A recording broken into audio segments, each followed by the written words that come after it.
আজ সকালবেলা রান্নাবান্নায় প্রথমে করছি ভোলা মাছ ভাজা। তো দেখো একটু কড়া করেই ভাজলাম, নাহলে ওটা আমার ভালো লাগে না। আর করব কাঁকড়াল দিয়ে আলু ভাজা।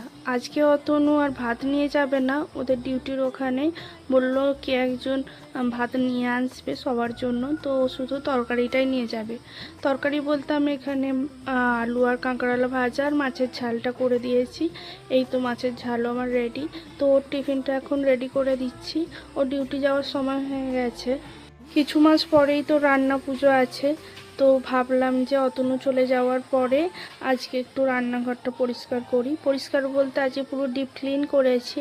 তো দেখো এরকম আর যেগুলো প্রয়োজন না সেগুলো সব ফেলে দিয়েছি। তো বেশ এখন ফাঁকা ফাঁকা লাগছে। তারপর ঘরটাতেও একটু এলাম, ঘরের মধ্যে ঝুল হয়েছিল অনেক, সেগুলোও ঝাড়লাম। তো ঘরটাও দেখো পরিষ্কার করে স্নান করে একেবারে মুড়ি খেলাম।